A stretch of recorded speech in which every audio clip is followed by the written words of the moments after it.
FKG itu ada singkatannya, Fakultas Kumpulan Gadis. Oke, langsung aja. Tapi sulit ya? Sulit Untuk mengungkapkannya.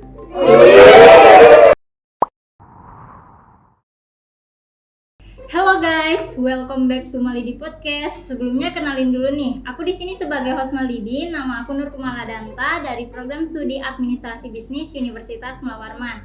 Nah, sama seperti Malidi Podcast pada episode sebelumnya, di mana di sini kita akan membahas seputar perkuliahan. Kita akan mengulik banyak hal tentang dunia mahasiswa dan dunia kampus. Kalian pada kepo kan apa aja yang akan kita bahas? Pantengin terus ya channel YouTube kita Kalitip Entertainment. Dan kalian juga bisa follow akun sosial media kita @kalitip_entertainment. Nah, hari ini kita kedatangan bintang tamu yang gak kalah keren dan yang pastinya menginspirasi. Mungkin langsung aja kali ya kita panggil narasumbernya, Kak Krisna.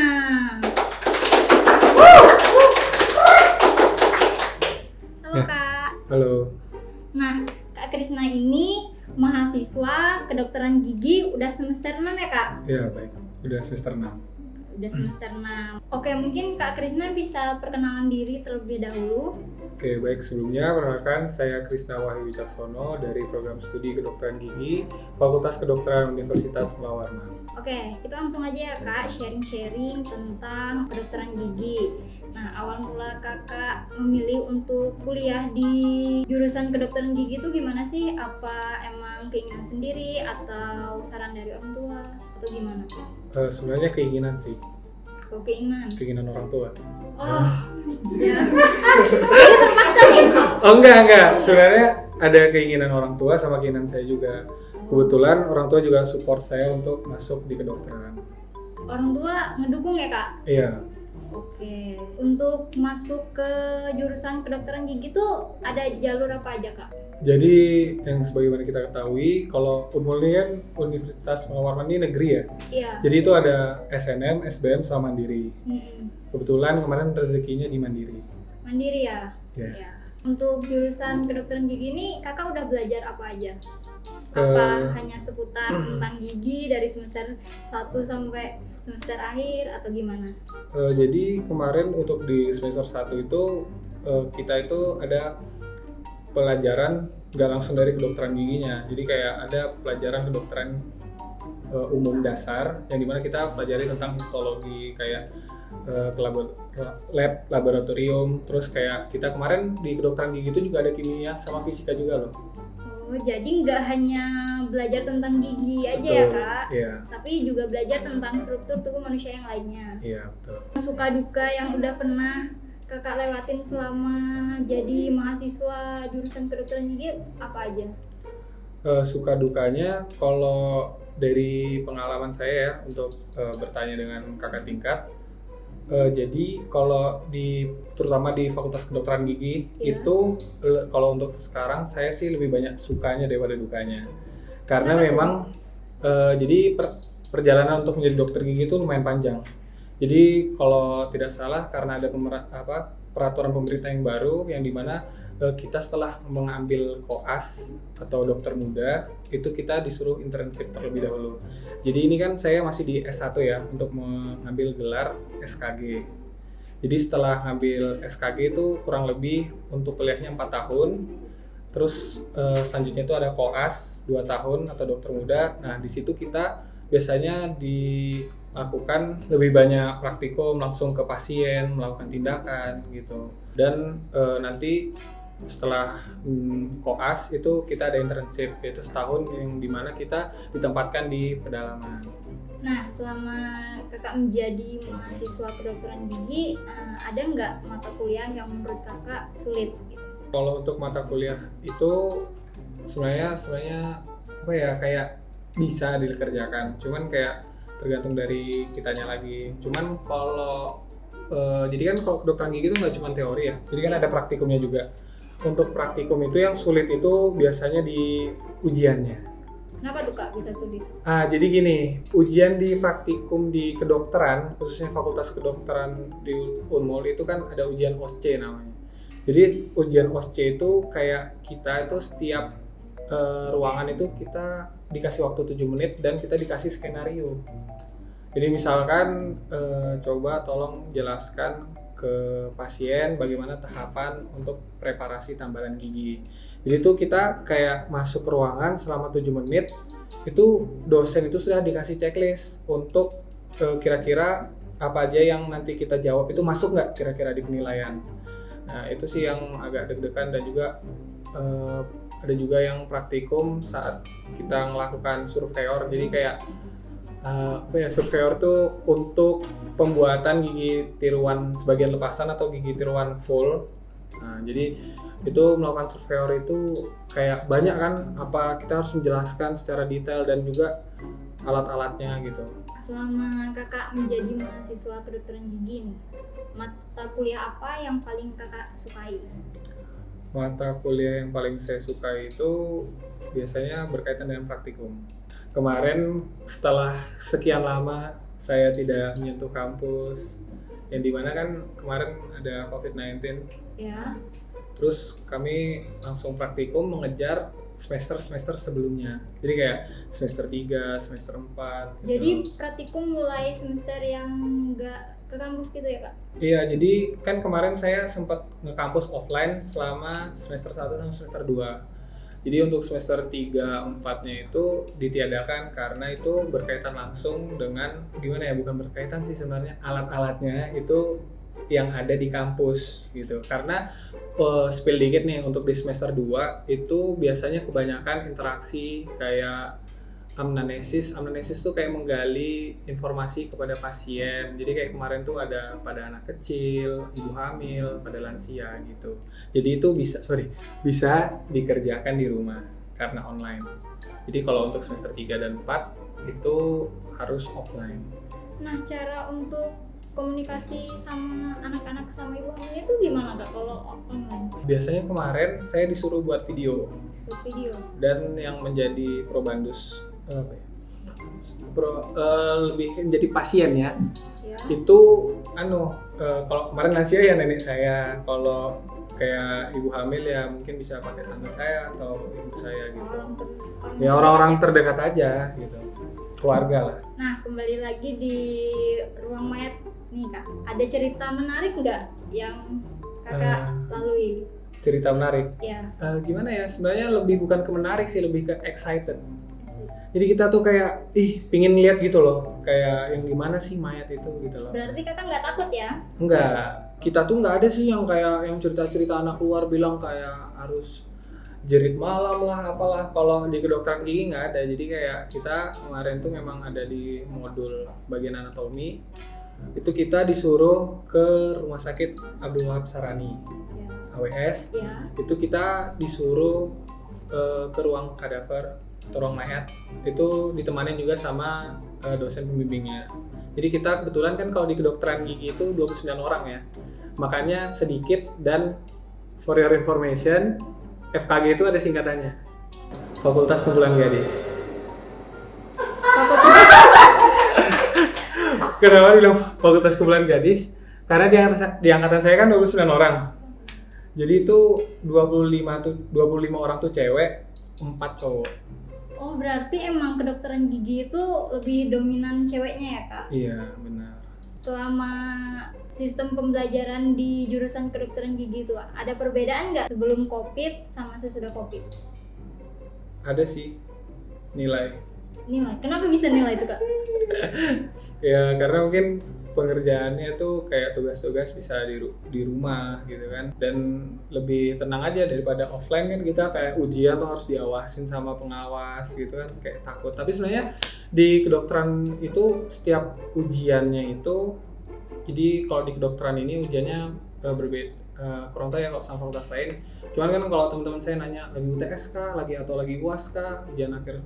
Nah kalau kami itu nggak ada. Kami itu setiap 1,5 bulan, kalau tidak salah ya, maaf nanti koreksi. Jadi kami itu ujian tuh per blok. Jadi misalnya ada blok tentang kedokteran gigi anak. Nah jadi dalam satu blok itu ada 4 modul atau 5 modul, itu menjelaskan tentang mungkin tanggalnya gigi anak kapan, terus kayak sikap perilaku terhadap dari dokter ke anak gitu. Jadi kayak kami tuh ujian setiap 1,5 bulan gitu. Jadi nggak ada yang namanya UAS, nggak ada yang namanya UTS. Berarti selama 1 semester ada berapa ujian itu? Ya biasanya ada 4 kali ujian. 4 kali ujian ya? Iya, 4 kali ujian. Duh, di Samarinda di mana ya tempat liburan yang bagus? Iya. Langsung aja besok. Di tempatku aja, iya. Di hotel tempatku, aman.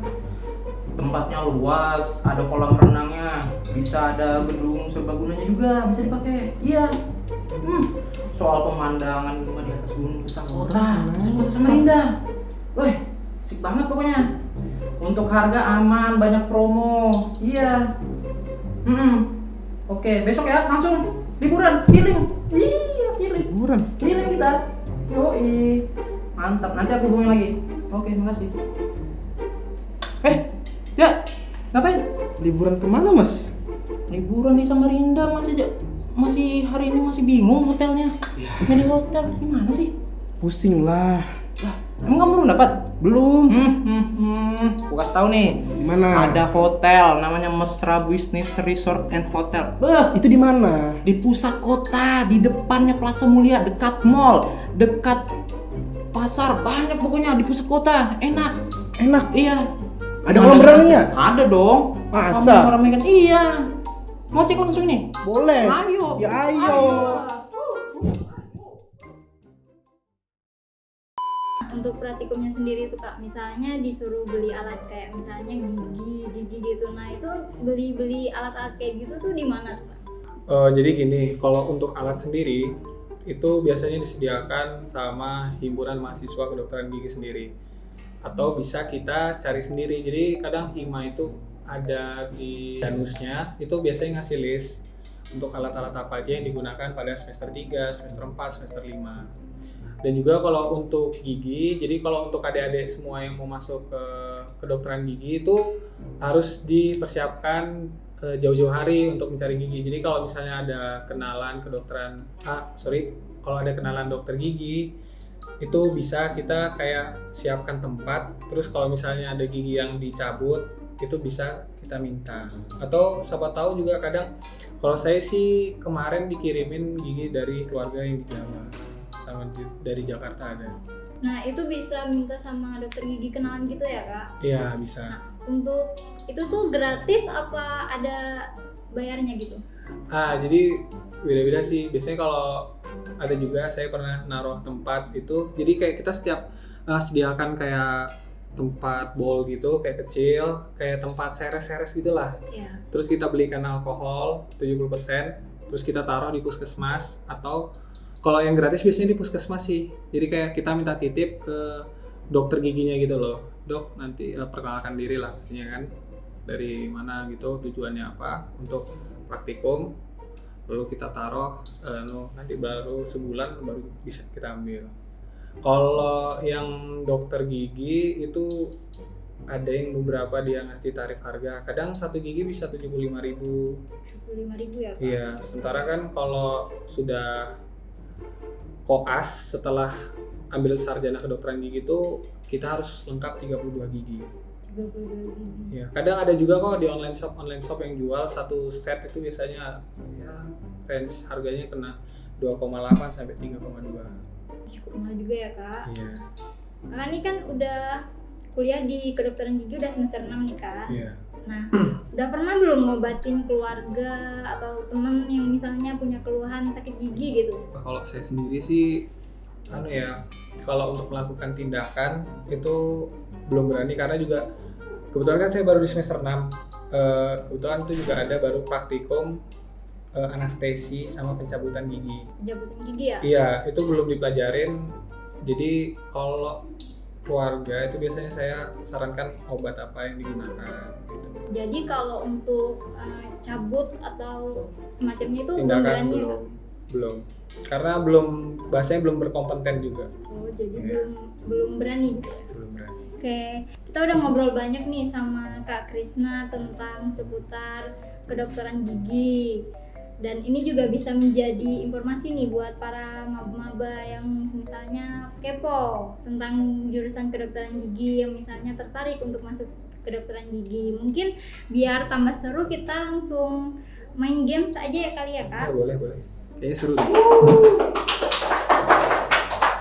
Nah, jadi gamesnya ini semacam ujian gitu Kak, tapi nggak ada hadiahnya. Nggak dapat dompet ya? Nggak dapat. Nah, Boleh diambil? nama belum. Belum. Oh, ya sabar. Nama gamesnya ini Q&A Lottery, di mana peraturannya ini kakak bisa ambil kertas di sini secara random. Kertas ini berisi satu pertanyaan yang akan kakak jawab jujur. Gampang aja kan kak? Gampang. Oke, langsung aja. Tapi sulit ya? Sulit. Untuk mengungkapkannya. Puitis juga ya kak Krisna ini. Oke, mungkin langsung mulai aja kali ya kak. Silakan kak. Oke. Saya bacakan ya kak. Penting nggak sih punya banyak circle sama kuliah? Ini circle selama di perkuliahan. Ya, penting nggak menurut kakak circle selama perkuliahan? Jadi kalau saya sih circle-nya yang aja kayak circle teman-teman yang ngajakin pada saat kayak kita mau ngerjakan tugas itu kayaknya di skip dulu. Cuman kalau banyak circle-nya nih circle yang kayak teman-teman sekitar, kan fakultas kedokteran nggak cuman gigi aja kan, ada kedokteran umum sama ada anak perawat. Nah, jadi kita boleh aja memperbanyak teman di situ. Siapa tahu kita bisa membangun relasi, siapa tahu bisa buka klinik bareng. Nah, bener banget.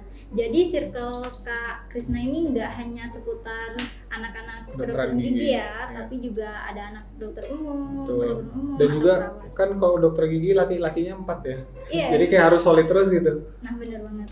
Oke, lanjut. Ambil lagi. Ambil lagi.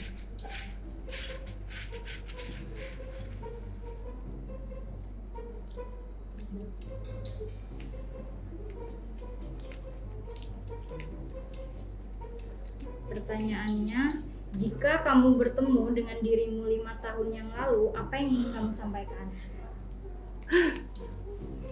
Apa ya?